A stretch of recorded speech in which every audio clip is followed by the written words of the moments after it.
Welcome to Albums Uncovered. I'm Aaron Conn, and this is a special episode on the new Paul McCartney documentary, Man on the Run. In this episode, I talk about the new movie with my friends Paul Salley and Jacob Marcus via the Zoom room. And if it matters, our episode was recorded on February 28th, 2026. Now, I'm not going to give too much of an intro here because it's all in the episode, and I think this conversation turned out very well, and I'm really excited for you all to listen to this. But before we get started here, I want you all to know that I will be popping in and out of the episode from time to time in what I'm going to be calling music breaks. And in these music breaks, I will be playing selections from Paul's albums released in the 1970s. And when it's time for these music breaks, you will hear this sound.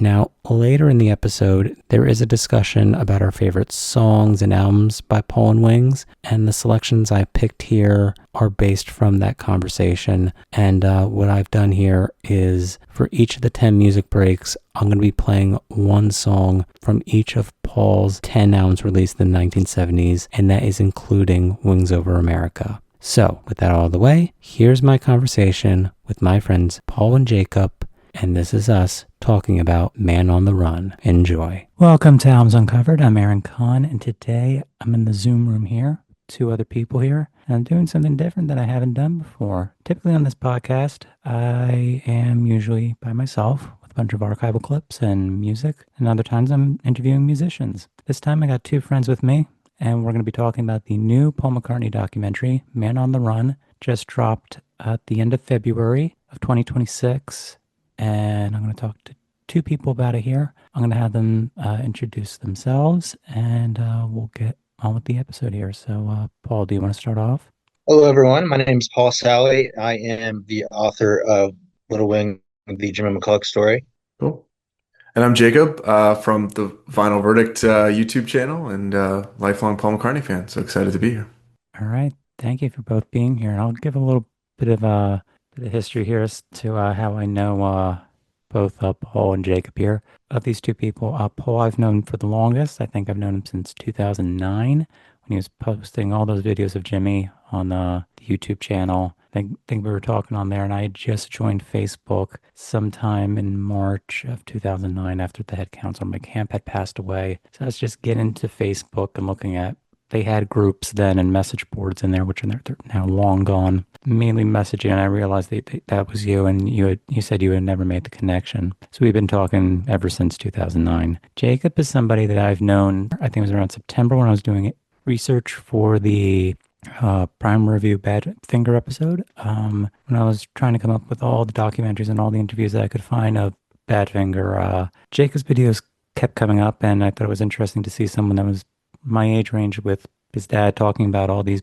about Badfinger the same way that I would try and find him on the Badfinger Facebook groups, and soon I've been in touch with him, and it's now been a little under 18 months. So I came to both these people because I know that they're Paul fans and Beatles fans like I am. So and I find it interesting that, I mean, with Paul, your area of interest or your special area of interest is Jimmy. Jacob, yours is Badfinger. Both artists here have a connection to Paul, more so.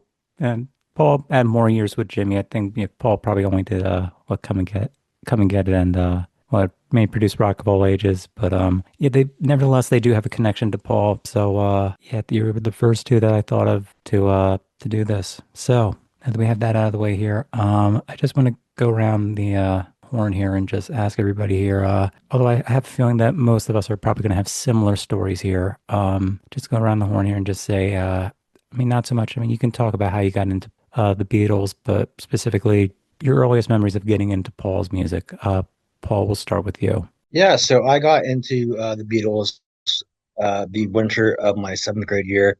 The Beatles 1 had just come out, so I had seen the commercial on television for that album, and I thought, that sounds pretty good. So I ended up getting the album, and then kind of obsessed from that point on. Sharing a name with Paul McCartney, and both being left-handed, I think made it easy for me to have Paul be my favorite Beatle.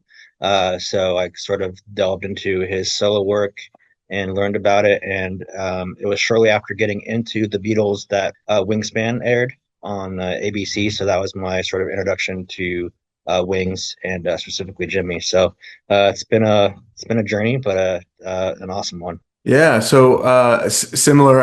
Beatles one hooked me, and I think Wingspan came out very shortly after. Maybe it was only a year or two after, and so it felt like kind of a similar visiting of it. But obviously, it was two discs, and I gravitated more towards I think the hit side of it, and so really enjoyed what was on there, but didn't really grasp on a Paul solo career. I think for a couple years, for some reason, I was pulled more into the John George orbit initially, and since that time, now I have really deep appreciation for all of. I mean, Paul's just prolific. Every decade is different. But that took time. I also remember that was the Driving Rain tour, and I saw Paul live that year, which I know Aaron you did too. And that was interesting because I think I was still going into a lot of that interested in the Beatle material and Paul's kind of perspective on the Beatle material. But it took time, and I think that's a lot of people's experience. And even with this film coming out, it takes time to absorb just the volume of Paul McCartney's solo career. And Wingspan was at least the first taste of that. All right, thank you for that, Jacob. All right, so I had always been into music, just always had an appreciation for music. I would name my early introductions to music. I mean, as far back as being a kid at Sesame Street and the Muppets. As silly as it is, I mean, the kid songs videos gave me appreciation. Something called Music Together, which was a big, I think they're still going. So I always had an appreciation for music, wanting to know which artists were behind the songs that were played over and over at every birthday party or event or roller rink or anything like that. Yeah, I just gravitated towards whatever my parents liked, and there would always be times where I was looking at, the big CD collections of what my parents had, and for my mom was mostly, well, she liked 70s pop, but she had a lot of Donny Osmond and a lot of Christian stuff like Amy Grant. But my dad's was a really wide variety of things, just jazz, classical, musical, show tunes, Judy Garland, and he had a lot of Beatles CDs. So I thought, okay, well, he likes the Beatles. All right. So, I mean, I knew who the Beatles were before then. I mean, I knew they were a band. I remember second grade, somebody who's now a friend of mine so many years, he came in with Beatles lunchboxes all the time. And I mean, I had an awareness of the Beatles and who they were. Probably couldn't name a song by them. But what really started was getting my dad, we had to get my dad a Father's Day gift for 2000. And we were at Walmart, one of the department stores, and just the Beatles' Yellow Submarine song track that came out in 99 when the movie was re-released. That stuck out, so I thought, yeah, let's get that for my dad. And then when we got it for my dad, we gave it to him, and I started looking at the CD and the booklet and thinking, okay, this is a movie? Okay, can we go rent this? We rented at the video store, and I enjoyed it. I kept listening back to the album and realizing that I did recognize a couple of the songs, specifically with a little help from my friends, sounded very familiar because at that time I was watching a lot of Muppet Show reruns. It was in I think the Linda Carter episode. So yeah, some of the songs I was realizing, oh yeah, I know that one. And then sooner or later, I was always in the musical section in the video store, and eventually I got Help, A Hard Day's Night, and then just started borrowing my dad's CDs, and I just became just obsessed with the music, and I was encouraged that, there are other bands like the Beatles. And then I was also encouraged, hey, they made music after they broke up, so I had what very little my dad had, like John Lennon Collection, Cloud Nine from George, Tripping the Light, Fantastic Highlights from Paul, and I picked up a couple other music albums here and there. And then it wasn't that long afterwards, in May of 2001, when Wingspan premiered, I remember my third grade teacher asking me, "You're going to watch the thing on Paul tonight?" And I said, yes. And I remembered to record it because I always regretted not recording. There was one recording that I think ABC did, where they did one program called The Beatles Revolution. I wanted to record. I regretted never recording that, so I made sure to record Wingspan. And it's time for a music break. And we're going to start off with a song from the McCartney album, released in 1970. And the song that I'm picking from here is Maybe I'm Amazed.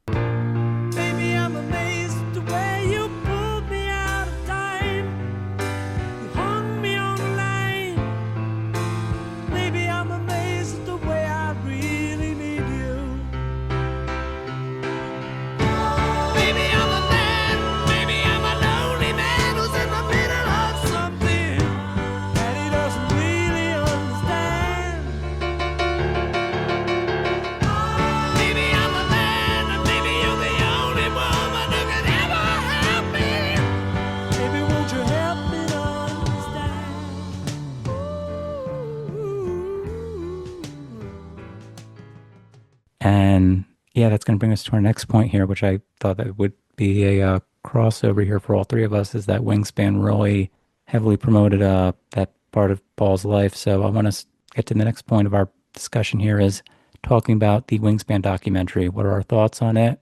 The good stuff, the bad stuff. What do we all think about it? Paul, we'll start with you first. So my reaction initially to Wingspan was this is great, because I didn't know really anything much about Paul's solo career at that point. So it was a fantastic introduction to Wings and Paul's material in the 70s. And it was specifically my introduction to Jimmy, which I am forever grateful for. So initially, I thought it was great. As I've gotten older and learned more and researched Jimmy's life and just about Wings as a band, I feel like it is very much a love letter to Linda, which isn't a bad thing. You can tell with Mary interviewing Paul and stuff like that. It's very much Paul's love letter to Linda. But for me personally, I wish it would have included contributions from the other members of Wings instead of just Paul mentioning them.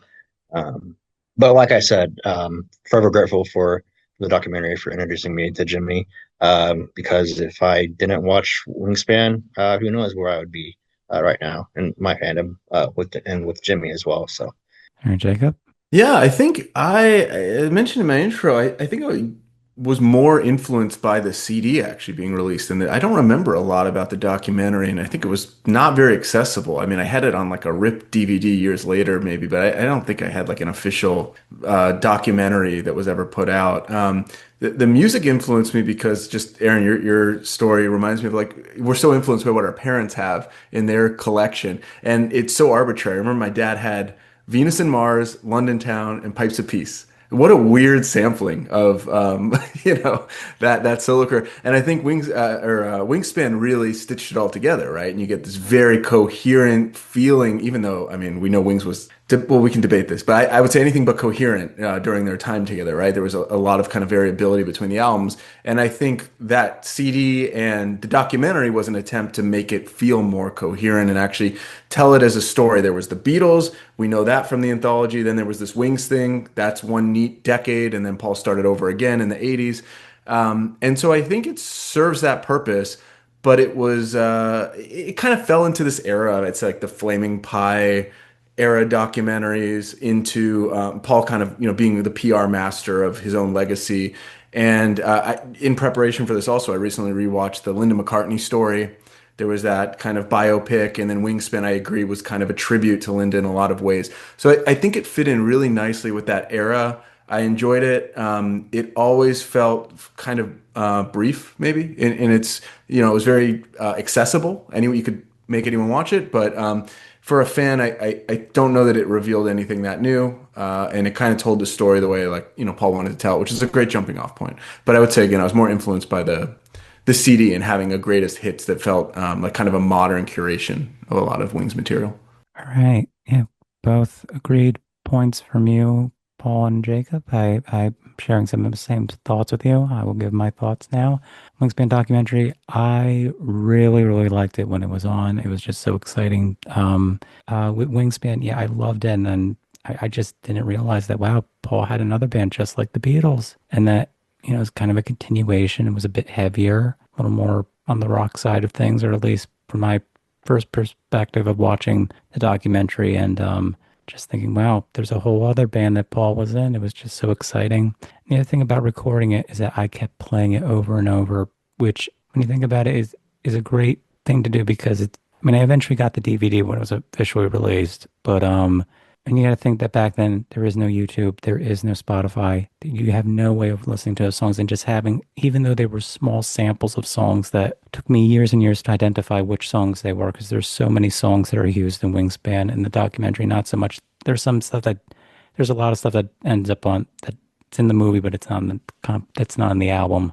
Yeah, so just watching it over and over, it was just like listening to those songs over and over and just wanting to hear them more and more. And so I loved it, exploring each lineup and everything. And then eventually I think like that weekend, I've gone out to a department store. I think it was a Walmart again, and I was treated to the Wingspan compilation. And I think even before then, I think I might have checked out Band on the Run from the library, and I really didn't listen to albums in their entirety, and probably was just skipping along, just listen to songs and see what they sound like. But I didn't know what to make of. Okay, that's Paul. That's Linda. That's Paul's wife. I didn't know who Denny was at that point. Then after the documentary, okay, now I know who every. Okay, now it all makes sense.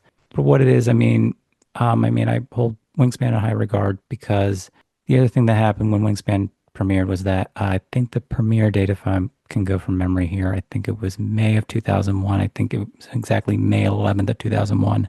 Less than a month later, my dad passed away. So watching the documentary and listening to the albums, and along with all the other music I was taking in, helped me get through that period. I've even talked about the point, like 10 or 11 months later when I got to actually meet Paul. So, yeah, just a lot of memories of listening to that and the compilation and getting into the music of Wings. Having said that, similar to Paul here, just going back to Wingspan and just hearing all the stories that you find out about the band afterwards, there's so much stuff that's missing in Wingspan. I'll give Wingspan this. It tells the story of Wings effectively. You get to find out about every member, every album that was released, the time period, all the great archival footage of the band performing live, rehearsing. You're going to learn about Wings. You're going to learn about their story in less than 90 minutes. The bad side of it is it's really one-sided. Paul is the lone interviewee. They had the ideas far back when Linda was still around, but when Linda passed, they had to go back to using archival clips of her, which is done pretty well, but for the most part, it is Paul being the main interviewee. The other 8 members of Wings, which at that point, 2 members of Wings had passed, and now we're in a time where 4 members of the 10 members of Wings had passed. Jimmy wasn't around anymore at that point. Yeah, the other 8 members of Wings, we don't hear anything from them. They're talked about, mentioned by name, but we don't hear anything from them. Makes it very one-sided.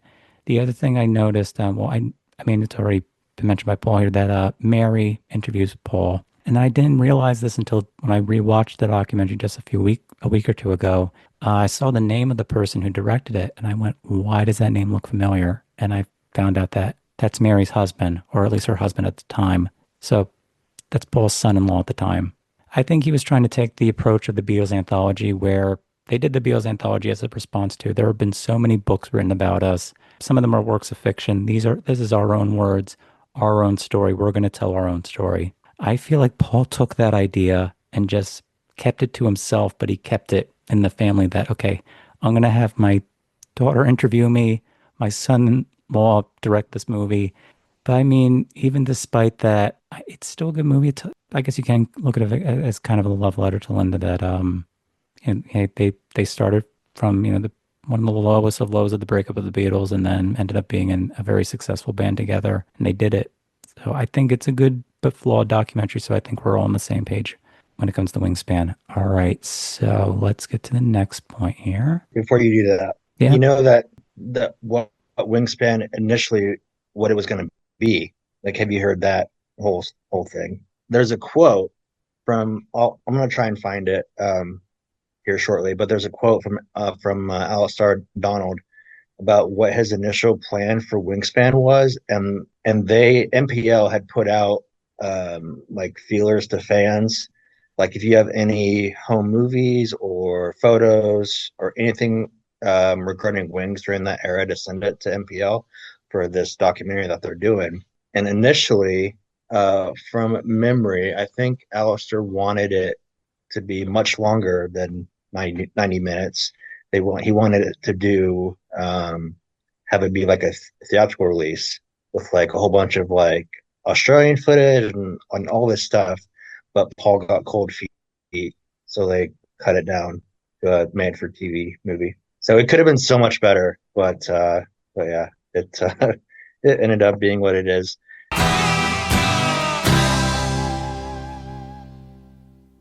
All right, time for another music break here. Coming now to Ram from 1971. This was a song picked by Jacob as one of his favorites, and the song in question is Backseat of My Car. The lazy lights are pretty. We may end up in Mexico City, but listen to her daddy's song, making love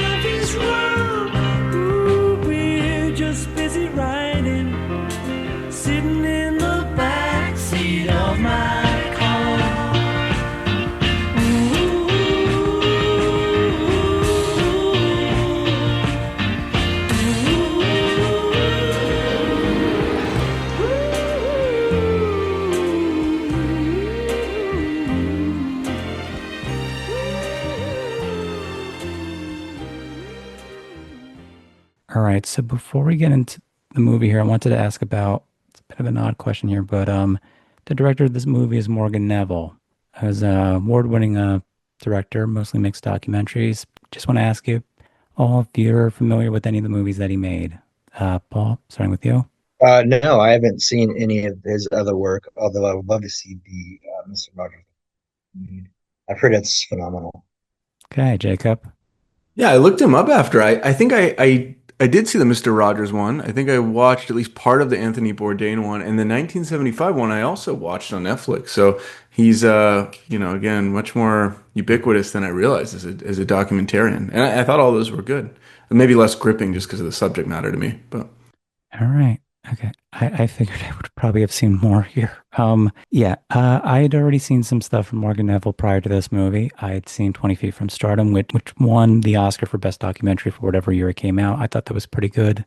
Maybe not particularly all that memorable, but there are some good stories there from the backup singers of famous songs. So I thought that was good. I did see the Mr. Rogers documentary in theaters. I thought that was very, very good. And I also saw a Steve Martin documentary from Apple TV Plus, which I thought the first part was good, but then the second part just transitions into like a more modern day thing. And then he reflects back on what happened after he gave up on stand up. It was kind of a weird thing to just make the second episode completely different from the first one. But I mean, it was still good. And he also directed a couple other things. He directed the Keith Richards Netflix documentary from 2015, which came out at the same time that Keith Richards came out with his third solo album.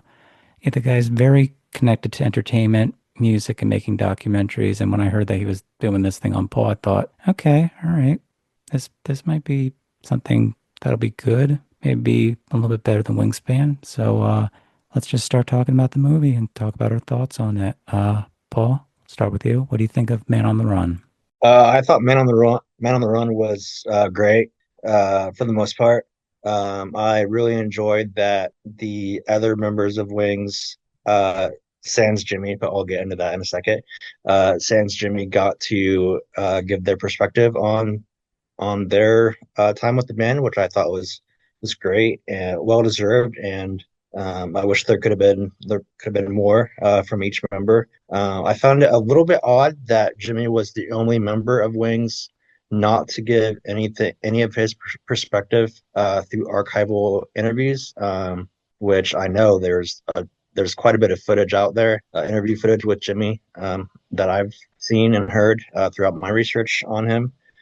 So that was disappointing. I thought it was also a bit strange to gloss over Red Rose Speedway, Venus and Mars, Speed of Sound, London Town, and Back to the Egg. Those are a majority of the records by Wings. So in a Wings, well, I guess it's not a documentary about Wings, but I don't know. It just seems odd to me to kind of gloss over those albums. But overall, I thought it was phenomenal. The footage was great, and the audio was fantastic. So I give it 8.5 out of 10, and better than Wingspan. Much better than Wingspan.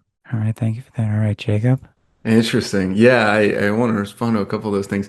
In the context that we're kind of comparing it to Wingspan, I think is an interesting one because I remember reading the Man on the Run book, right? Which I assume I haven't read how much of it is like a direct kind of manuscript of that, but that's much more about the dynamic I think between kind of the Beatles in the 70s and Paul building again his legacy and everything. And I think it serves that really well. I totally agree with giving it. I give it like an 8 out of 10 for that. As a Wings documentary, I agree. I don't know how much it addresses like the perspective of the other members of Wings, what was their contributions, where do they come from. Obviously, how commercially relevant is that? Maybe debatably. I don't know if that would get as many viewers on Amazon, but I think it's an important part of the story, and that would be kind of the new information. And so I didn't see a lot of new elements to the story other than a lot of good contextual pieces of like what's happening in music history and news segments and stuff like that I'd never seen. But the editing is just a masterclass of editing, right? Like there's probably certain like transitions that stuck with all of us from that. And it's just like a long music video, right? Because you're hearing all the songs the whole way through and seeing them kind of either contrasted or somehow reinforced with that imagery, which was really cool. But yeah, I agree. The pacing of it's kind of weird, very very heavy on the Beatles breakup. I did a time check. I think Band on the Run hits at about the halfway point. So yeah, not a ton of attention given to the second half, which I'm probably a little more partial to. So we can get into that in more detail. But I think it's kind of faithful to like the book originally, and that Paul is more vulnerable. I like that a lot. I think he actually does get into some of the conflict and challenges he faced, and that he didn't do everything right. And that's a different tone than he usually sets in these documentaries, especially with the Beatles. Overall, it's a really enjoyable watch. It's definitely something you could rewatch, and I think it appeals to fans new and old. So yeah, I enjoyed it a lot. If I think of that point, I'll come back. But Aaron, what about you? What did you think? All right, well, thank you for that, Jacob. Okay, I thought that the new movie was great. I thought it was better than Wingspan, more cinematic, just great editing, great use of the archival footage. Some new footage, too, that was great to see. Good selection of interviewees, every member of Wings, with the exception of Jimmy, obviously, getting a word, and just yeah, felt more of an extension or a little more of a story, or more of it just felt more cinematic or more emotional. There was more of an emotional weight to it, because the other thing that, well, the one thing that Wingspan didn't do was have the additional layer about John and what Paul's relationship was going through at that point, with the battle of words that were going between them with too many people. How do you sleep, dear friend? So you had that story going on as well. So that was another layer that was added to it. Yeah, I think of any downsides. I mean, there's some stories that are missing, a couple of other things that we'll get into, but I think it's overall a good movie.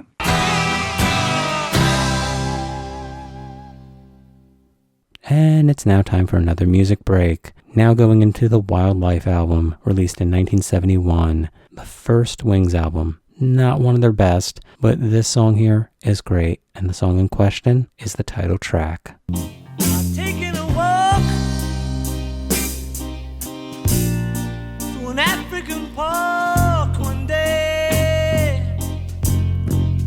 I saw a sign say the animals have the right of way. Wildlife, whatever happened to wildlife? The animals in a zoo. And the next thing I want to talk about here is just want to ask who were our favorite interviewees? Because unlike Wingspan, there are more interviewees in this movie here. Quite a lot of them. The thing I noticed about Morgan Neville is that he keeps this, of what I can remember of his style. He typically, or I think it was more so with the Steve Martin documentary, it would show in a Chiron who was talking. And that's carried on here into Man on the Run. I'm going to ask you all, who were your favorite interviewees in the movie? Paul, I'll start with you. So I thought Stella and Mary's contributions were great. I really loved their insights into the time period.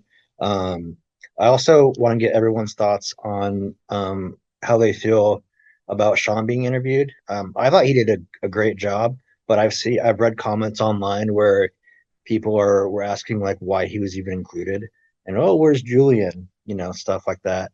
But I thought Sean's contributions were great. I enjoyed the other members of Wings and their contributions. Denny Saiwa was pretty funny, talking about Mary Had a Little Lamb, and yeah. So some of the interviewees were a bit interesting. I mean, they weren't bad, but like Chrissy Hind. I guess I don't really know what she had to do with Wings, except she was a friend of Paul and Linda's. Trying to think of who else, like Beatle authors. Yeah, I don't know, but I thought the wide variety of interviewees was really good. And also, I wanted to get everyone's thoughts on on the voiceover only aspect of it, which I thought was nice, because I think like if you cut to somebody talking, it can be a bit jarring and a bit distracting. But I thought the voiceover narration worked really well and flowed pretty smoothly. And yeah, that was actually the point I was going to bring up earlier was that voiceover. I don't know that I've seen that applied in as many documentaries. I think it was really effective. It also helps with given that so many of my favorite aspect of the interviews was that many of them were contemporary, and because you didn't actually see most of them, you didn't get a sense of is this Paul being interviewed at the time of the event in some cases on the radio or in the 80s. Obviously you can hear it in his voice and stuff, but I think it actually just keeps the narrative moving. And similarly, right, with different members that may or may not, I don't know that all of those interviews were contemporary or kind of how everyone's looking at this age or whatever. So I thought it just kept it moving. And even when you're right, some of the names and stuff, I was like, is that relevant? The points they made always felt like it was adding momentum to the story. And there weren't really many, maybe Mick Jagger with the roof. There were one or two kind of offbeat comments. I was like, this is the only thing they're adding. But overall, I thought it was good. I liked Sean's contributions a lot because I think hearing that he was in it, you're skeptical, he wasn't there, but what he added was kind of his perspective, right? And he is speculating on, in some cases, what he thinks based on his dad's record collection or what he overheard. And so I think that's a great perspective to add, and it shows different generations as well. So yeah, I don't know that any of them stand out as again, riveting new information, but I thought it was pretty even, and I really like the voiceover aspect. So I hope they continue to do that in more documentaries. All right, thank you for that, Jacob. All right, so my thoughts on who are my favorite interviewees. I'm going to echo Paul's choices here. I thought Mary and Stella were great. Just hearing it from their perspective, just as children. Yeah, I mean, Mary is in Wingspan, but we don't really get to hear her perspective. She's really serving as an interviewer and interviewing her dad. But hearing her own thoughts and hearing Stella's thoughts would have been interesting to hear Heather's thoughts, but I think she is kind of on the down low of the McCartney children. I mean, James was way too young to probably remember anything from that time period. So to have Mary and Stella serve as that, I mean, Stella, or I can't remember which one, I think it might have been Stella, or either one of them, just sharing anything about their memory of John's passing was very saddening. And just being that young and seeing your dad's reaction to his best friend getting murdered, was just I thought very emotional. And I will make a response to the Sean thing. I thought Sean was great here. I thought he was a great addition. And I did look at a sample of the book that's tethered to this movie, which is the Wings, the story of a band on the run, which I think the interviews were the same there. Yeah, I thought Sean was great. I know people are going to complain that he was born in 1975.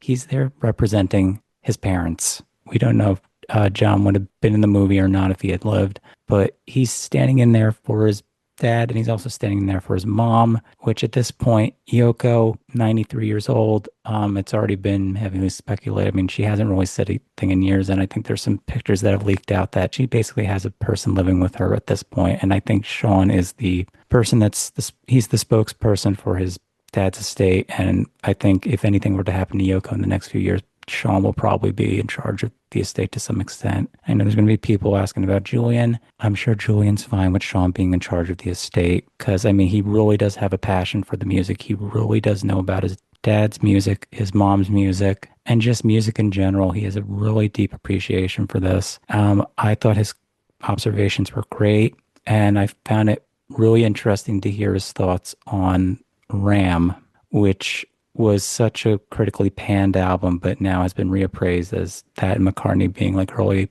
examples of alternative or indie rock. And just hearing Sean say, what people didn't like about Ram was that it wasn't a Beatles album, but that's the charm to it, and that he loves Ram, when it's been well documented that his father did not like Ram. And it's just so funny to hear that John's own son likes Ram.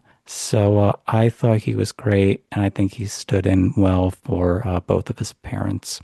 So as far as the intervention, I have a response about Chrissy Hinda, Paul.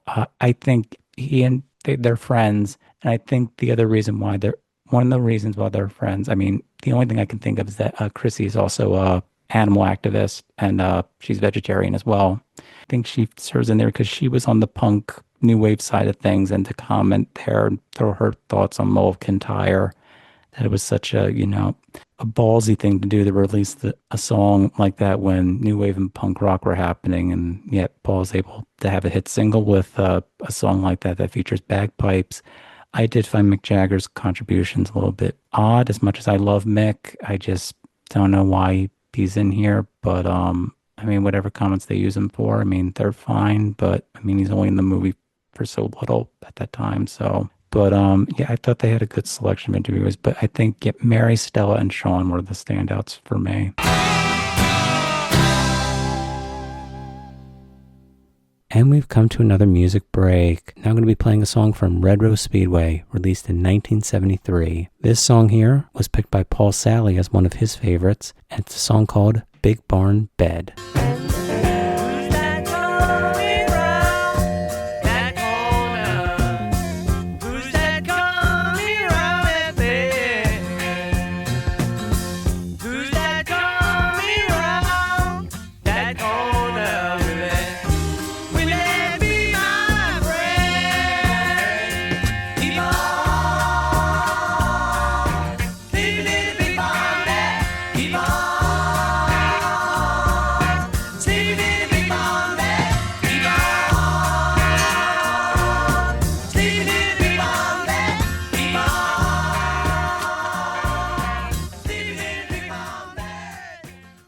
All right. Next thing I want to talk about here, what was our favorite new footage? When I say new footage here, anything that was new to you or that's been going around as being certified as being new. Paul, we'll start with you. Personally, my favorite new footage would be the footage from the London Town sessions on the boat, because I've seen a couple of I've seen photos from those recording sessions. So to see new footage is really amazing, and it's so brief, but it's just like, man, what else is in MPL's vaults? And also, I wanted to say that it was really nice to see Heather. She wasn't interviewed, but it was really nice to see Heather featured a little bit in the documentary, because I feel like she's kind of overlooked in terms of the McCartney children go. And also, I wanted to speak about a news story for me that I haven't heard, was the story about Hawaii and Paul almost drowning, and so that was fascinating to me. All right, great. All right, Jacob. Yeah. I mean, those are all great. That Hawaii one too, that there was some like home video footage of it. Who would have thought? I assume that that's actually the event he's talking about. Maybe it was just some other beach, but yeah, very cool.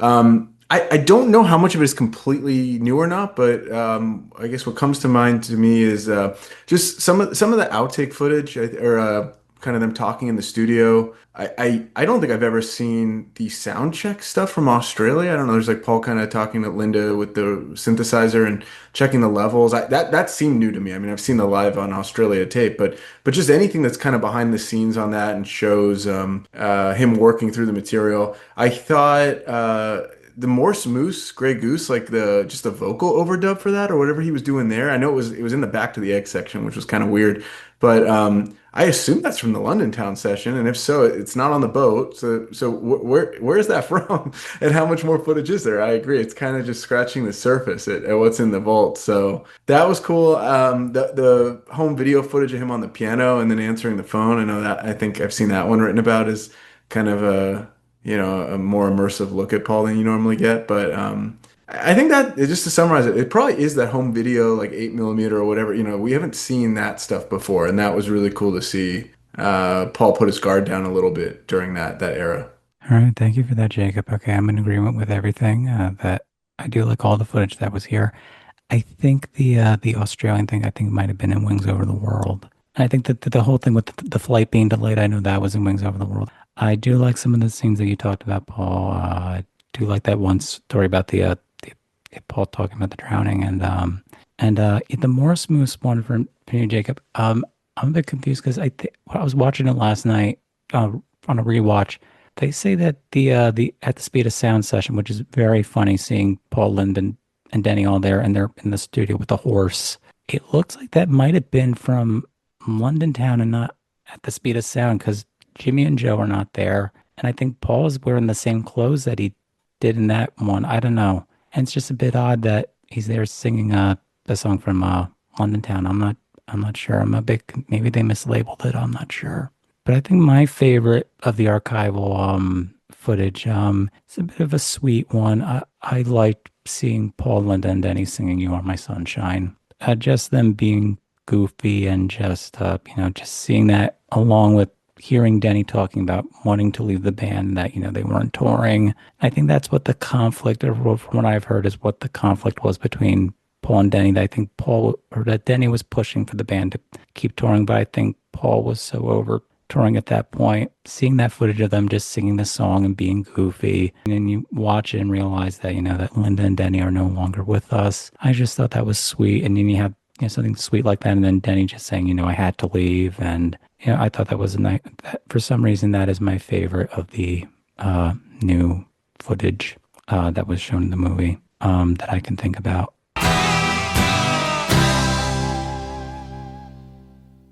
And we've come to another music break here, now playing a song from Band on the Run, released in 1973. Although, depending on which version of Band on the Run you have, this song might not be on there. But for me, it's always been on there, and it's one of my favorites from Wings. So from the Band on the Run album, this is Hell on Wheels.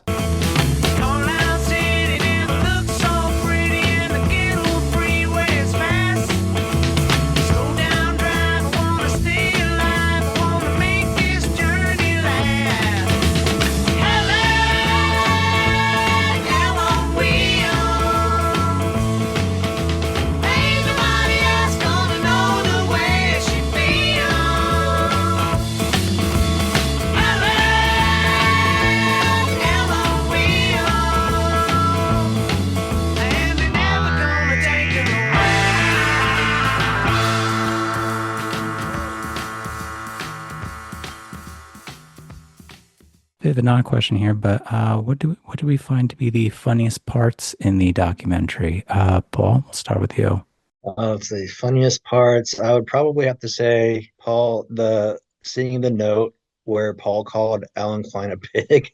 Got a good laugh out of me. Telling John to fuck off. It's just so funny to hear Paul swear.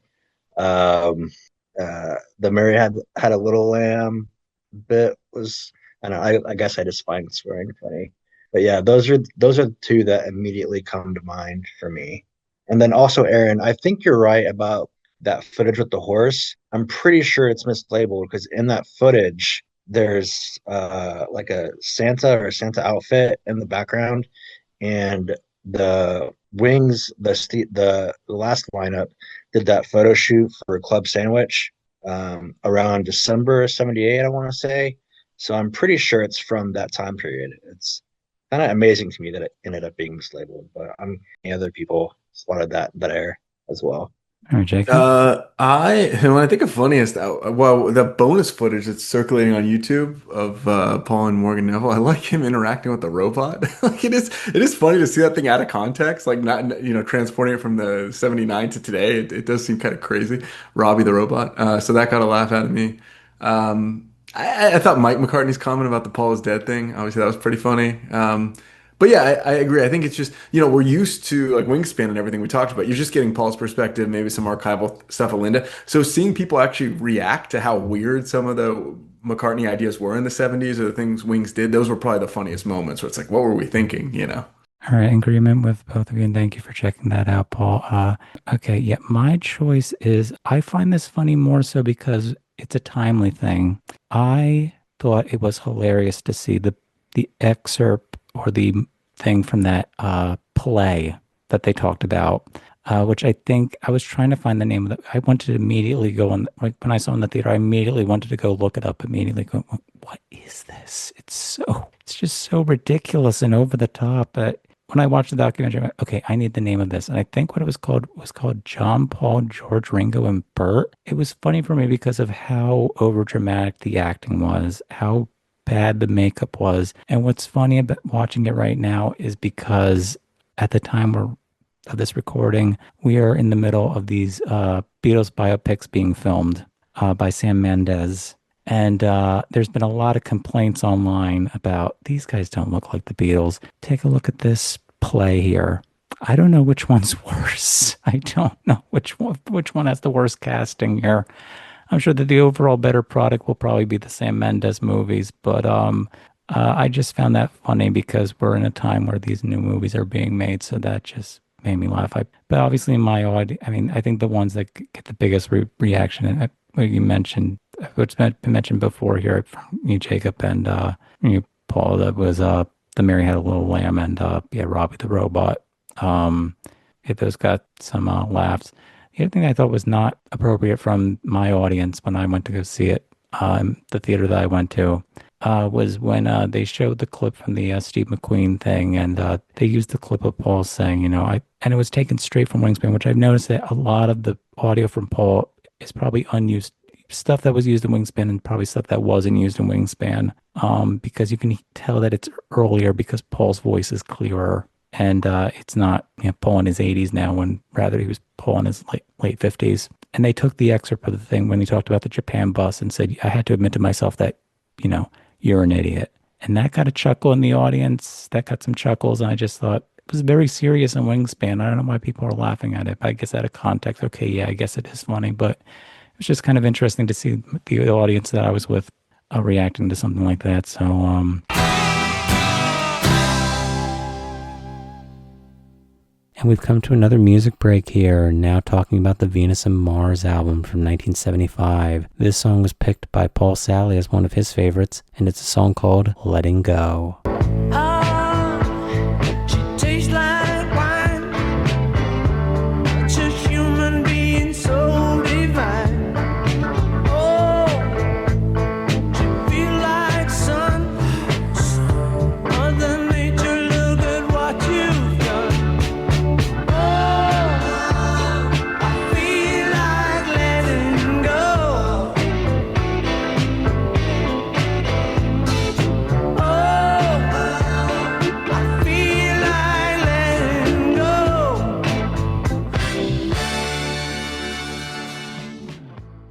We already touched upon this before, but do we want to talk about, let's talk about the downsides, or where the film falls flat here or may be a little bit on the weak side on. Paul, let's start with you. Yeah, like I've mentioned before, for me personally, Jimmy was the only member of Wings not to have his voice be heard in the contributions, which I felt that was a little bit kind of, I don't know if insulting is the right word. Maybe I'm just too biased when it comes to Jimmy, but it was such a puzzling thing for me to have Jimmy not be included. I was just like, why? And then also the glossing over, like I said before, London Town, Speed of Sound, Venus and Mars, Rotor Speedway. Those are, phenomenal records, and it's a documentary, well, mainly about Paul in the 70s, but they're, I think, integral to Paul and Wing's story. So just to gloss over them was a really puzzling choice. I think the diehard Wings fans, I think we deserve a Wingspan, or a Beatles anthology type series about Wings. Give me like a 4 or 5 part documentary series about Wings, then I'll be happy. Thank you for that, Paul. All right, Jacob. Yeah, I agree. I mean, the downside is it's still not enough. I mean, they spent, I don't know, I feel like the book came out over 10 years ago, right? And this was the big Wings project. And you watch it and it's fun and you enjoy it. And then 2 hours go by and, there's still a lot of Wings that hasn't been seen on screen there. So I think for me, it'd be more unseen material, and like maybe new music. Because you look at like the soundtrack that was put out, I'm pretty sure all of it has been released in some form practically. So maybe some new versions of live songs or outtakes or something like that. And I think just the focus on the second half of Wings, which I find more interesting because it's not covered as much, right? So I'd love to see more about that, the London Town back to the egg period. Even beyond that, I mean, it has the exact same boundaries as Wingspan, where it's like he does McCartney 2, Wings falls apart, Japan, all that. I don't think it's that clean, right? And that's like, if you really dig into it, there's a lot more behind it. I mean, Denny's on, They showed How Do You Sleep with John Lennon, but they didn't show that Denny and Linda and Paul are on all those years ago, right? So if you're talking about Lennon's death and that's part of the story, that's a pretty important part to cover. Tug of War, Pipes of Peace, and Paul's kind of transition out of Wings. So I think I just would have liked to see a little more focus on the back half and the true, we talk about the complexity of the Beatles breakup story, but Wings breakup story seems to be oversimplified into like, yeah, he has his Japan incident and, and then John's murder. And I think there was a lot more beneath the surface and why other people were leaving as well during, or removed during that time. So. All right, thank you for that, Jacob. Okay, agreed on all parts here that everybody's been talking about here. Yeah, it still really bugs me that me being a Jimmy fan as well here, Paul, just confusing why Jimmy is the one person that isn't featured here. I would imagine, there's two things that did come to my mind here. One thing is who owns what of what, the few interviews that Jimmy did in his lifetime. I'm sure there would have to be some sort of way of using anything. I think the easiest thing to probably use would be any audio from him in the One Hand Clapping documentary, which would probably have been the easiest thing to use. Just throw in something there and then Jimmy has his one word. The other issue with using anything from Jimmy, Jimmy died, I think like less than 2 years after he left Wings. And I think unlike the other members of Wings who lived, even though, Linda died a little bit too soon, I would think. But unlike Jimmy, they lived longer lives than Jimmy did. I don't think Jimmy lived long enough to have to talk about Wings nostalgically like the other members of Wings did. Although I'm pretty sure that some of the stuff from Linda, they probably had to take from the time that Wings was happening, because you hear her saying, "Oh, I'm getting a feel for chords now." That had to be in the moment when Wings were still together. Or the clip that that goes around of her, and it's used both in Wingspan and both in Man on the Run of, "You of all the members get the most flack." Well, what do you say about that? That was totally in the time of when Wings was happening. I think that's the tricky thing. I think Linda was interviewed many times, but I don't know how much about Wings. But yeah, there's so much of Linda that you can use because she lived longer with Jimmy. There's only that little. Would have been nice to have something. But technically, you do get to hear Jimmy speak once, and I do like its inclusion in the movie of them doing their whole bit of "I'm Joe English," which I thought was a great introduction to the whole. This is the lineup. This is the lineup that Paul likes the most, and that most people think is the strongest. The other thing that bugged me about the documentary or the new movie was that, even though this may be a better movie, I feel like there's some stuff missing here. There's stuff in Wingspan that's missing here. We don't get any stories about them going to Jamaica. We don't get the stories about Nashville. We don't get the stories about New Orleans. Henry's solo or contribution on My Love is not mentioned. You don't get the story about Paul pulling Jimmy to do the, that Jimmy didn't want to do the encore. And I think one of the most important things that I didn't realize, and probably on the first watch, or especially last night, there's no mention of how Wings got their name. I think everybody in this room would probably know the origin of the Wings name. It came from Stella's birth, which was a very complicated situation where it may have almost been a miscarriage, to the point where Paul had the vision that Stella had been brought to the McCartneys on the wings of angels, so that Wings kind of sounded nice. It's in Wingspan. It's not in Man on the Run. But here's what I realized last night is that Wingspan, with a name like Wingspan, it's about wings. It's in the title of the movie. Yeah, it's confusingly told from the one perspective of Paul and some archival clips of Linda. This movie here is called Man on the Run. It's going to be about Paul. He's the man on the run. Yet this one has almost every member of Wings talking in it. It's very confusing as to the titles of these movies. I would say that Wings, the one that's more about Wings, is probably Wingspan in a way, or I'm sure there's someone could disagree with this or here or there, but that's what I've noticed there. I think that the biggest downside is that not every member of Wings is represented, and there's just some stories, and yet just it being just stuff that we've already heard before, would have liked a deeper dive. But I think there's some stuff that Paul doesn't want to get out there. The thing that stuck out to me is that Paul's still on the whole. From what I've heard, I don't know. It could be very well the truth about Henry and Denny Seiwell not wanting to go, of them calling up and saying, we don't want to go to Africa. I've heard different stories that, Henry just left the studio one day and Denny just decided he didn't want to be in the group anymore. But I don't know. I think still Paul had some sort of kind of control of but I like that after Paul says, well, Denny and Henry didn't want to do it anymore. They said we're not going to Africa.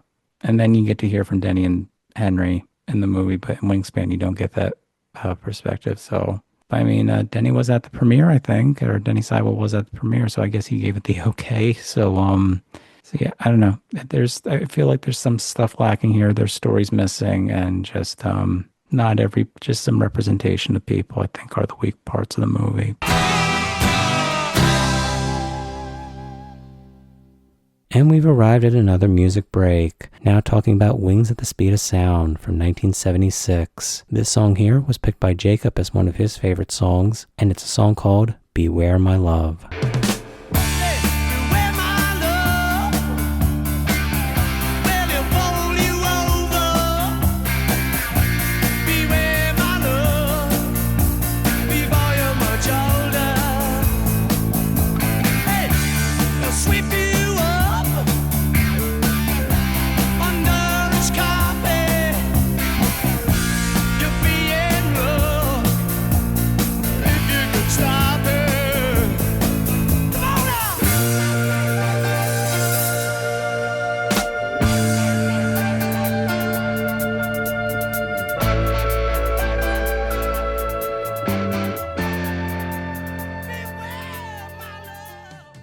So Aaron, back in the day, in the during that time, if you read the musical papers, Denny Seiwell and Henry left, like, I think Henry left first, and then like a week later, Denny Seiwell left. So you're absolutely right.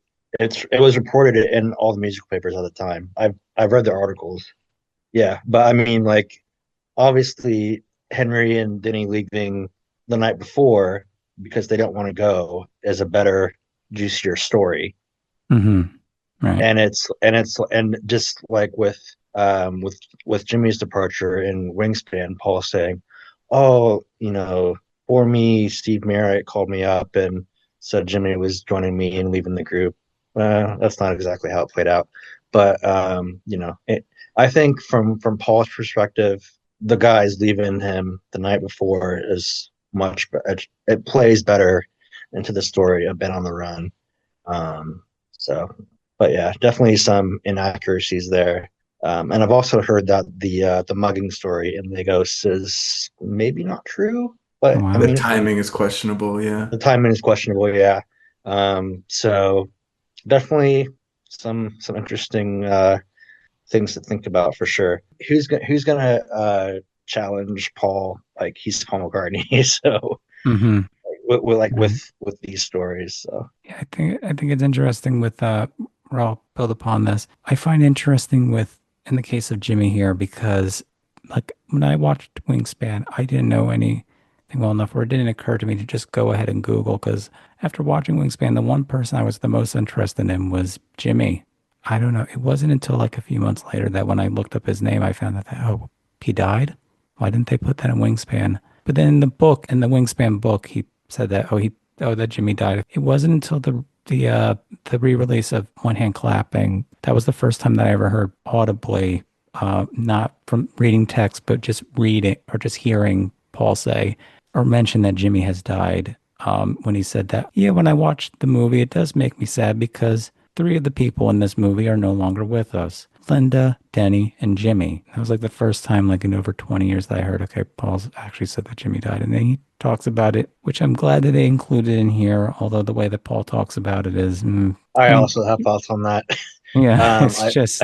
Yeah, I felt that they didn't need to include that. Like, unfortunately, Jimmy has that reputation. He died young. So, I mean, he had this reputation when he was alive as well. But it is not factual.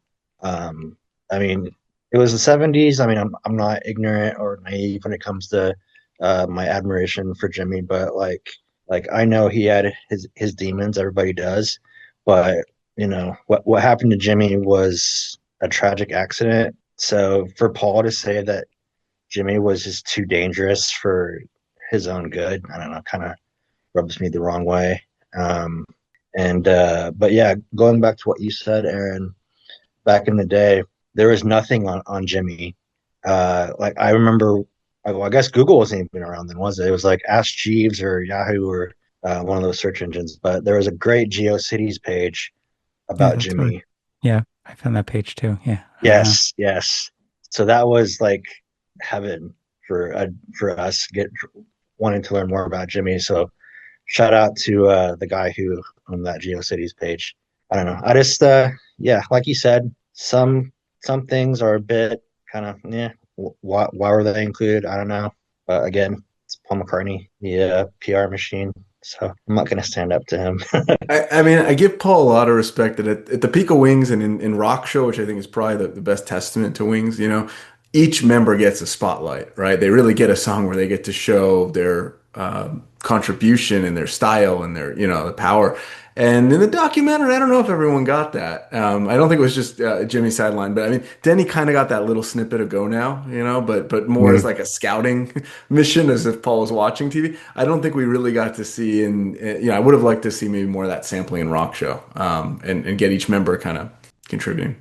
The other thing, just by the way, Aaron, because you mentioned some of the highlights of Wings that were skipped. I couldn't believe they left out the Live and Let Die story. I mean, they show him playing it in Rock Show, but they don't even cover he wrote a James Bond song. That's kind of a miss. And then I was also, what was the other one they missed? There was another big one that they didn't cover.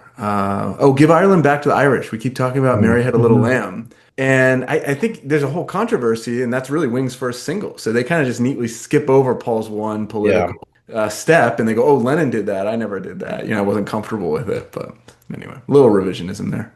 Yeah, and they showed that clip of Paul Linda eating the popcorn, which was in Wingspan to introduce Live and Let Die. No Junior's Farm or anything like that. Really omission. But going back to Rock Show, did you guys see Rock Show in the theaters back in whenever Wings Over America came out? When they did the 4K, wasn't it or whatever, that Blu-ray remix. Yeah, it was incredible. And the sound and everything. It was incredible. And speaking of Rock Show, going back to Wingspan, just those little clips of Rock Show, like you said, Aaron, there was no YouTube, there was nothing. So we had to go on eBay and find crappy bootleg copies of Rock Show. Probably still have mine in storage. Yeah. Yeah. Which wasn't even the full movie because they couldn't put the whole thing on there. But I unfortunately did not see the movie when it was re-released. I don't know what happened. I want to mention one thing before we get to the next part while we're still on the topic of Rock Show. I noticed that some people were mentioning that Rock Show, the footage from Rock Show looked like it was newly restored. That was like 4K restoration. It didn't look like it was upscaled. And that made some people believe that or think that maybe it could get a re-release at any point. The Blu-ray looks great. I don't know that they need to touch it up anymore. I mean, I would be all for it if they included all the behind-the-scenes stuff. Like, give me sound checks, give me something new, alternate footage. Like, I think Paul recorded, or was it just the audio, every Wings concert for the Wings Over America tour. So I would imagine he would have recorded video as well. But like, I don't know, just give me like behind-the-scenes stuff, alternate live footage. That'd be awesome. They have at least a couple nights from that Seattle show, I'm sure. Yeah. Those. To me, it's like we have that, and it looks stunning and a great remaster. We've got the earlier Bruce McMouse stuff, so you get like the early Wings. When I saw the Kampuchea footage, I was like, "That's actually I've never seen that in that quality. I'd love to see a remaster to that." And I also never realized it was the last performance of Wings when Paul did that narration. I was like, "Oh, that's even more of historic interest to get that released." So. Are we ever going to see the archive release of London Town and Back to the Egg? I really would like to see that. What's the counter at now? Like 7 years, I think? Yeah, something like that. But, I mean, we never thought we would get Bruce McMouse, of all things, released. So I will hold out hope, but the hope is dim.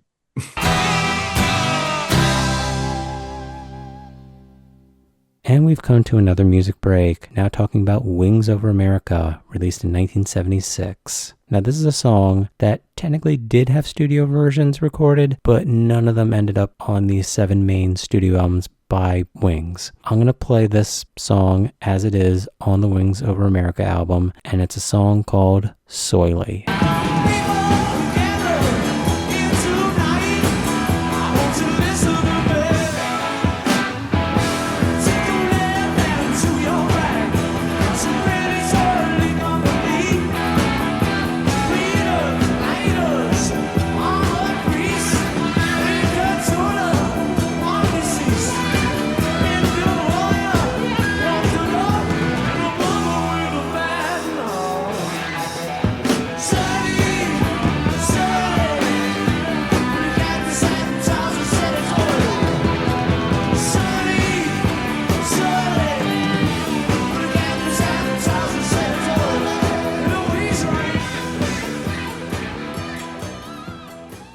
All right, I'll get to the next point here. Kind of already talked about this, but and I feel like I may know some of the answers here from most of you here, but if you could change one thing about Man on the Run, what would it be, Paul? You start off. Shocker, more Jimmy McCulloch, um, more Jimmy contributions, and I would go more in depth about each Wings album as well.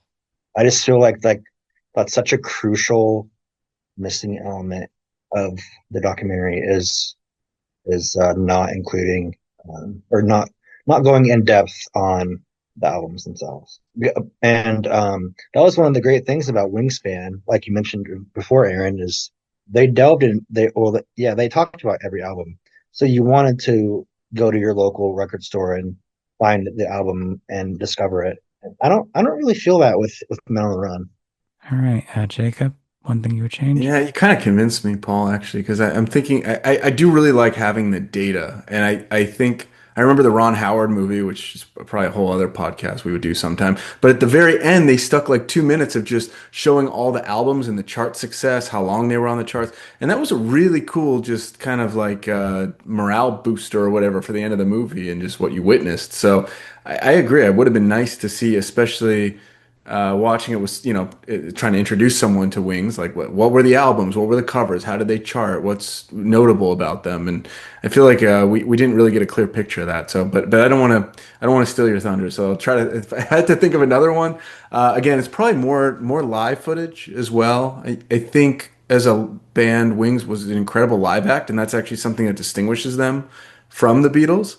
In a different decade and everything in the way that they kind of presented themselves. I like the emphasis on Paul playing the U.S. 5 years after the Beatles and how that was kind of had parallels to Beatlemania 10 years before. I would have liked more about how much effort he put into the live act and the way that he, reined in some of them, but then he let Jimmy go off on like Maybe I'm Amazed and do extra riffs to what he had played and just more of his thinking about how the live band was kind of structured. So, yeah. We get that in the beginning. I'll just say we get that in 72. We don't get it throughout Wings' whole career. But Aaron, what do you think? All right, thank you for that, Jacob.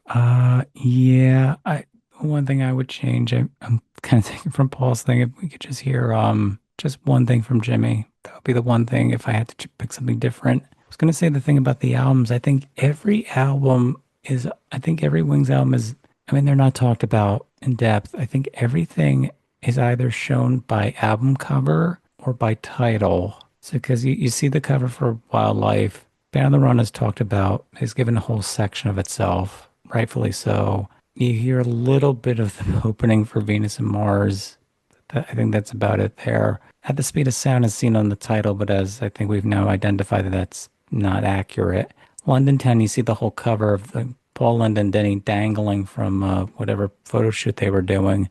Back to the Egg is mentioned by name. And if matters, McCartney and Ram are talked about very much, and McCartney 2 is mentioned. Red Rose Speedway gets no mention whatsoever. And I guess, Venus and Mars really doesn't get mentioned either, aside from Linda doing the sound check, playing the little opening on the keyboards. I think they showed footage from Mardi Gras, if I'm remembering correctly.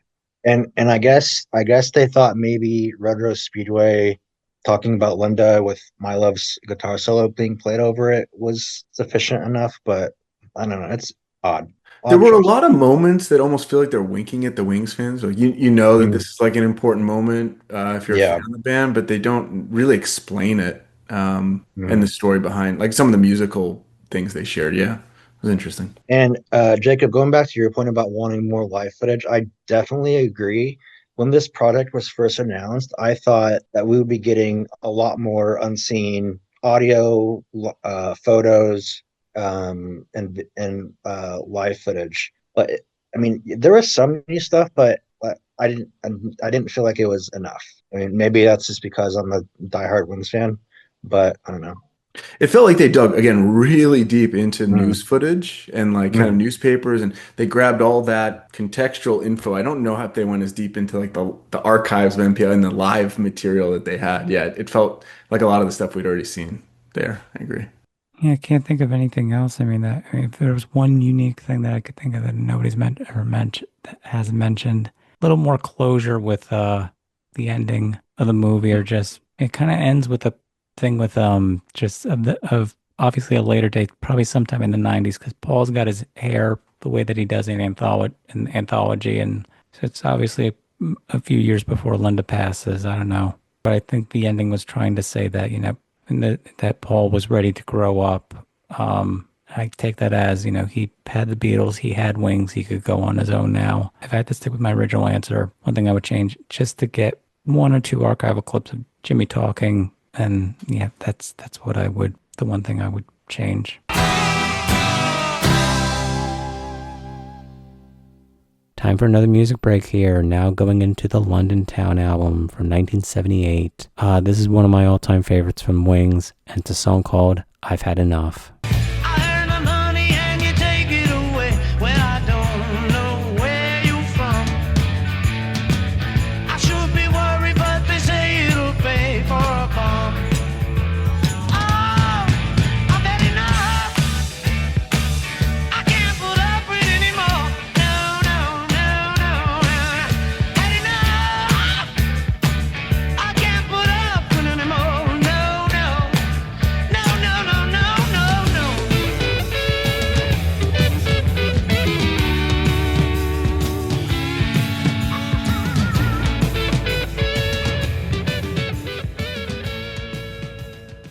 All right. I made this two different questions here, but you can answer both here. Just go around. Does anybody have top three favorite Wings albums and top five favorite Wings songs? Paul, we'll start with you. So top three Wings albums, are we including Wings Over America? Or are we just sticking to Counts studio? as three, so that would be all of them if you use that. That's true. That's true.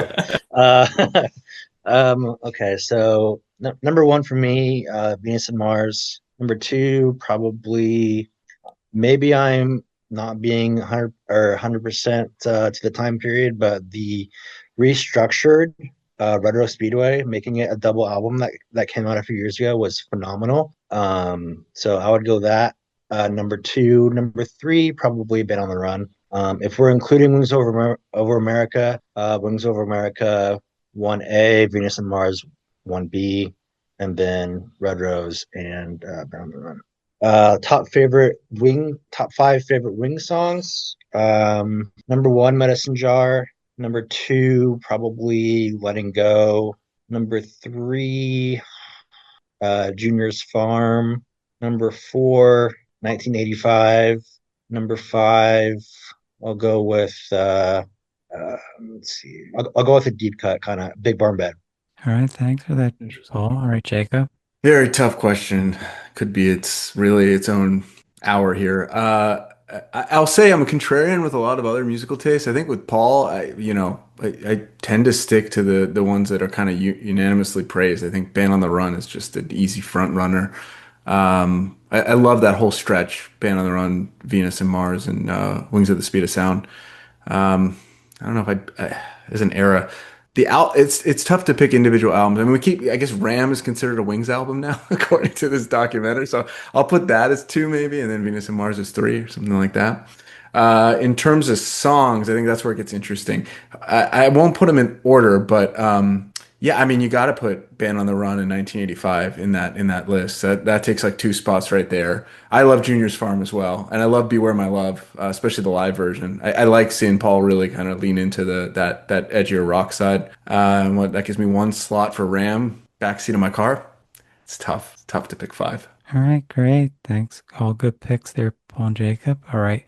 Well, for me, I didn't think we would be including, well, if we're sticking with the Wings studio albums, my top three would be in order: Band on the Run, Venus and Mars, and Back to the Egg. If I had to rank the other four, I'd probably go London Town at four. Just have, I don't know, an appreciation for that album because it was the first Wings album that I bought individually, mostly because I've Had Enough is on there. But I listened to it a lot because, again, with my dad passing, I just had it on so much, and it's just from that time period. Even though I can go back to it and think that some of it is a bit lightweight, but I do think it's a little more structured than the other albums. Retro Speedway would be next. I could interchange Retro Speedway and London Town any day. And they're both interchangeable. Bottom two, I think, would have to be Wings at the Speed of Sound. It's just kind of sad that this great lineup, and that's the one studio, I think that could be safely said that they're all in there in the studio, where some Venus and Mars had Jeff Britton on it, and I mean Jimmy and Joe weren't really that much on. Or they were on a few songs on London Town.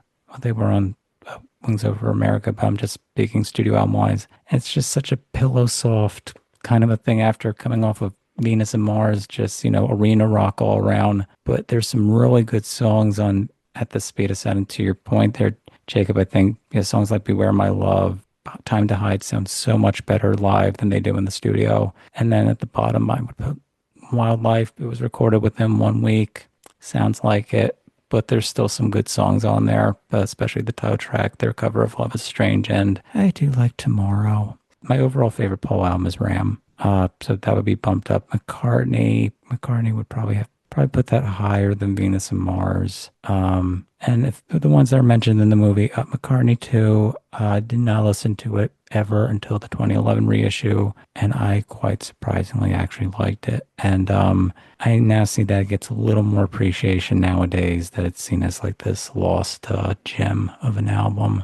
Now, as far as songs here, I'm going to try and pick five here, maybe make one honorable mention. I think my five would have to be more so in chronological order here. Hell on Wheels, Picasso's Last Words, technically two songs, but we'll put them in as one, Venus and Mars with Rock Show, I've Had Enough, and Old Siam Sir. Give honorable mention to Junior's Farm, which I had on my list. And I do like, and I'll give two other honorable mentions, Medicine Jar, obviously, and I do like Soily. And we've now gone into the last of the music breaks here, now playing a song from the Back to the Egg album from 1979. And this is another one of my favorites here from Back to the Egg. This is Old Siam Sir.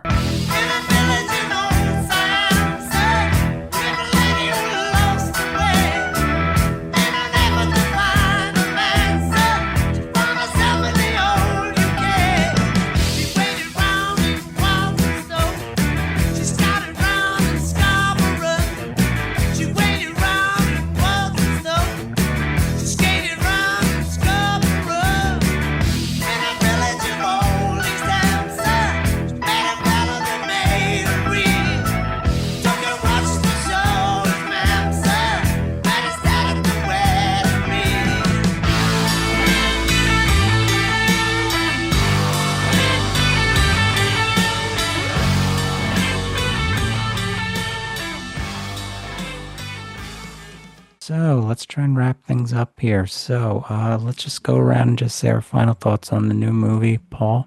Final thoughts are Men on the Run is a must watch if you're a fan of Paul, a fan of Wings, and yeah, must watch. Highly recommend. All right, Jacob. Yeah, I think it's just, again, edited really well. Very easy to watch. Whether you're a Paul fan or not, you're really going to enjoy this thing. And I think it shows a lot of the info in a new way. The last thing I wanted to call out also was we've seen John Lennon's death covered so many ways. The way it's contrasted with Waterfalls, like, that's brilliant. Like, totally new way of seeing a lot of the same series of events. And that one also really stood out to me. So even if you think you've seen everything Paul related before, you're going to come away, I think, feeling slightly different with the same series of events. And as for me, I think that Man on the Run is great.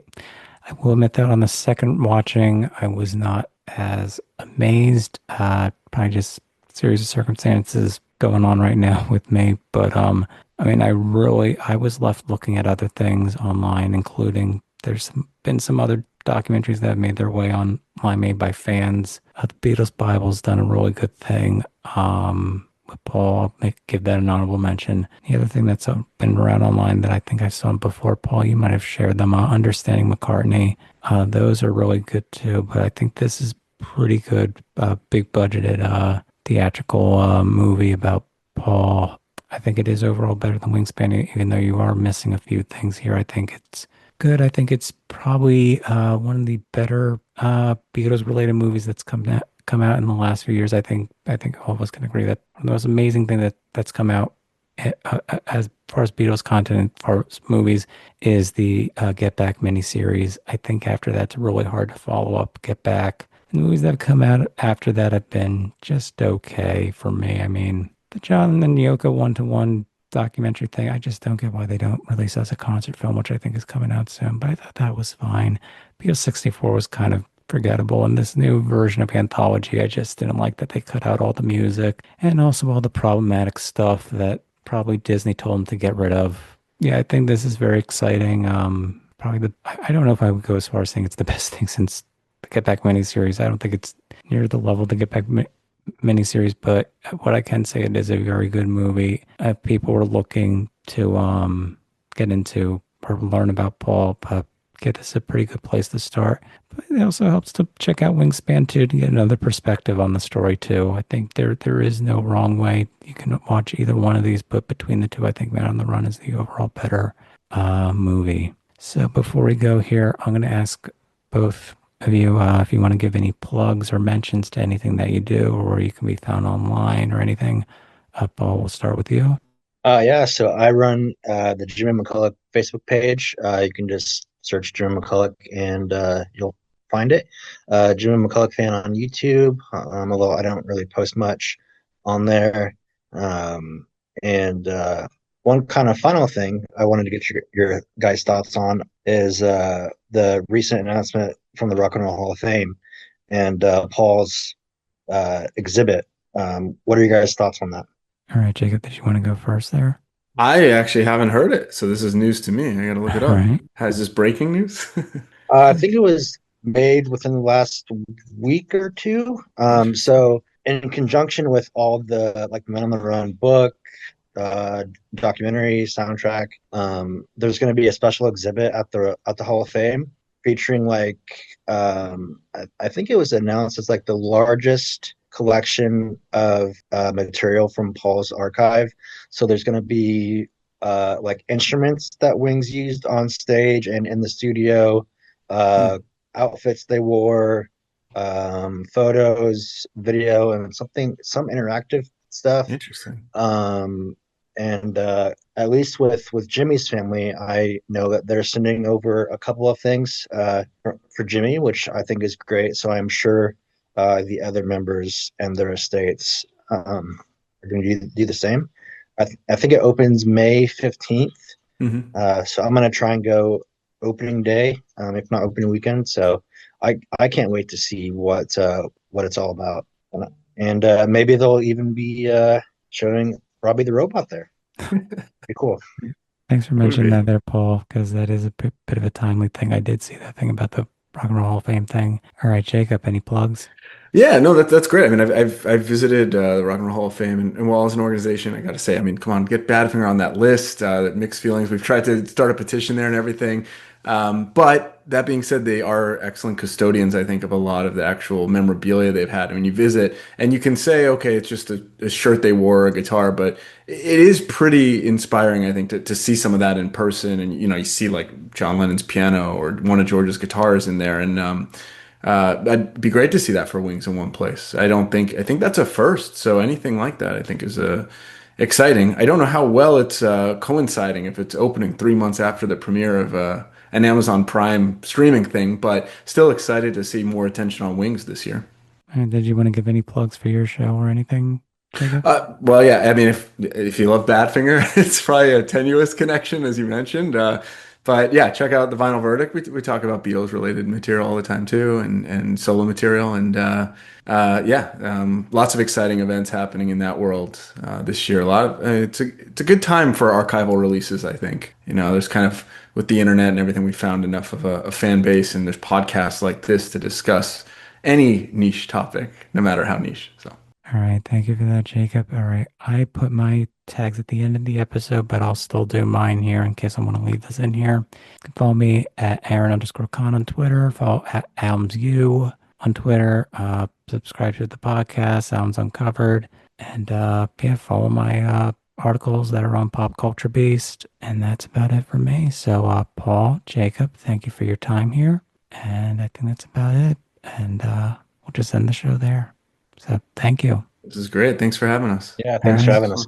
Before I sign off, I'd like to thank Paul and Jacob for being on the show, and go check them out wherever you can. I'm going to also highly recommend that you check out Paul's book on Jimmy McCulloch, which is called Little Wing. It's a great book. You can find it on Amazon in hardback, paperback, and ebook formats. I was also on Jacob's YouTube channel, The Vinyl Verdict, and appeared on an episode with him talking about Badfinger, and that dropped last year. So if you want to go check that out, go check out The Vinyl Verdict and find our episode right there. And Man on the Run is currently streaming on Prime Video. You've been listening to Albums Uncovered. I'm Aaron Conn. Stay tuned for more Albums Uncovered. Be sure to follow the show on Twitter and Facebook. You can also follow me at Aaron_Conn on Twitter. If you'd like to stay up to date with the podcast, please consider subscribing. Thank you for listening.